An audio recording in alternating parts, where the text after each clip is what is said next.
Welcome to this explainer. Today we're breaking down the Accelerated Learning Center Dual Credit Orientation, originally presented by Dr. Eric Shuey. Okay, let's just dive right into this, because this isn't just about scheduling a few extra classes. This is about guiding both students and parents on a very real, very fast-paced journey to collegiate independence. Taking college courses while you're still in high school is a massive opportunity for sure, but it comes with a brand new set of rules, expectations, and real-world consequences. We're going to walk through exactly what you need to know to make this transition a complete success. Before we get into the weeds of the policies and dates, here's our roadmap. We'll start by comparing the high school and college experiences, move into the logistics and calendars of the ALC, cover how grades and academic standing actually work, break down the critical add and drop policy, and finally, outline the immediate next steps you need to take. All right, Section 1. High school versus college. Let's get into it. The contrast here? It's honestly night and day. In high school, the culture is really built around a safety net. You generally know your classmates, teachers give you frequent reminders about homework and due dates, there's often time in class to complete work, and test retakes are pretty common. Most importantly for the parents watching, you are automatically notified when progress declines. College is entirely different. You are walking into mixed-age, diverse classrooms where the assumption is that you, the student, manage your own time and workload. The instruction is incredibly fast-paced, and here's the biggest shift. The relationship is directly between the professor and the student. Parents do not get direct access to the professor. Students, you are entirely in the driver's seat now. Moving right along to Section 2, Logistics and Calendars. So one of the biggest logistical shifts you'll feel right away is that ALC courses are semesterized. They do not follow your standard high school grading quarters. Instead, they strictly follow the Columbus State Community College start and stop dates. For example, Semester 1 runs from August 31st to December 19th. This means your pacing is locked in with the higher education institution, not your home high school. But here's where it gets interesting and requires a bit of careful juggling on your part. For things like holidays, professional days, late starts, and calamity days, the ALC still follows the Southwestern City Schools calendar. So while your academic pacing is tied to Columbus State, your actual days off and building availability are tied to the local school district. It is absolutely essential to keep both of these calendars handy so you're never caught off guard. Physically speaking, the ALC operates with a very specific delivery model. You'll be spending your time up on the second floor in Pod C at Central Crossing High School. The whole structure is built around half-day programs, meaning you'll be scheduled for either a morning block or an afternoon block. This is great because it allows you to manage your dual enrollment without completely sacrificing your home high school schedule. Since you're moving between buildings, following the attendance protocol is critical. If you're driving to the ALC when courses are in person, you must get a parking permit from your home high school and park specifically in the student lot next to the tennis courts, never ever in front of the building. When you arrive, attendance is taken at the main office entrance. You have to sign in on the roster at the front desk, and you absolutely must sign out upon leaving. The only exception here is if Central Crossing is already your home high school, then you don't have to sign out. This just makes sure everyone is accounted for during their half-day transition.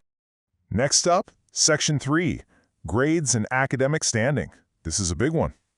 Listen, these aren't just practice runs for college. This is college. ALC courses carry heavy academic weight. They are weighted equally to AP courses, except for college electives which carry an honors weight. When you complete a course, the semester grade will appear on your high school report card, but way more importantly, it appears on your official Columbus State transcript. This officially begins your college GPA. Whether you apply to Ohio State, a private university, or jump straight into the workforce, this GPA goes with you forever. So here is the crucial takeaway. There's no safety net of quarter grades or in-progress check-ins to save your average at the last minute. ALC grades are given at the very end of the semester. While we want every single student to thrive, you really need to understand that if you earn an F in a course, you are financially responsible for the cost of the tuition and the textbooks. Earning a D might stop you from continuing in the program due to prerequisites, but an F hits you academically and financially. Now, what happens if you stumble a bit? Falling below a 2.0 cumulative GPA in your college courses or withdrawing from 2 or more courses in the same term instantly triggers College Credit Plus, or CCP, probation. This is a severe restriction. When you're on probation, you can enroll in no more than one college course, and you are entirely blocked from taking a college course in the same subject you previously failed or got no credit in. You stay on probation until your cumulative college GPA climbs back to a 2.0 or higher. And if a student just can't pull those grades up and remains on CCP probation for 2 consecutive college terms, they face College Credit Plus dismissal. Once dismissed, the student is barred from enrolling in any college courses for the following term. To ever return to the program, after sitting out a full term, the student has to formally request permission from their secondary school to participate again. The academic standards are strict, and they are enforced. Which brings us to Section 4, the add and drop policy. You need to know that you can't just drop an ALC course and hang out in the program because these courses are designed to meet your graduation requirements. But if extenuating circumstances pop up, you have very specific safety windows. September 10th is your first major deadline. This is the absolute last day to drop without a financial penalty. September 21st is the last day to drop without a W, indicating a withdrawal on your permanent transcript. November 5th is your final safety valve, the last day to drop with a W on your transcript, which has no GPA impact. But listen closely to this part. If you wait until after November 6th to drop, you will receive your current grade for the course, including zeros for all missed future assignments. That almost guarantees an F, meaning you'll get a bill for the course and you trigger academic probation. Know these dates like the back of your hand.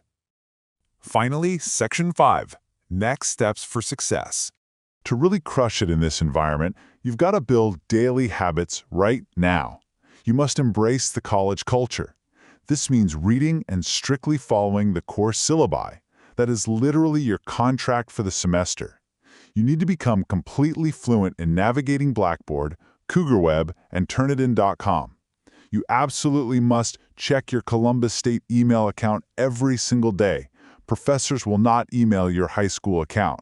And above all, you have to learn to advocate for yourself and communicate your needs, taking advantage of great resources like the SWCS Online Writing Center. Your immediate, absolute, non-negotiable next step: completing the virtual College Credit Plus kickoff orientation. This takes about 1 to 2 hours, and we highly recommend parents and students watch it together. It's going to train you on the technology platforms and exactly how to obtain your books. You'll need to log in with your SWCS credentials. Just keep in mind, it takes about 7 to 10 days to generate your account after you receive your acceptance letter. If you hit any login issues, reach out to the IT help desk immediately. Please do not put this off. Even though independence is the goal here, you are definitely not alone on this journey. Take a screenshot of this or write these numbers down right now. Be sure to save these essential contacts. If you require accommodations, contact the SWCS Office of Disability Services.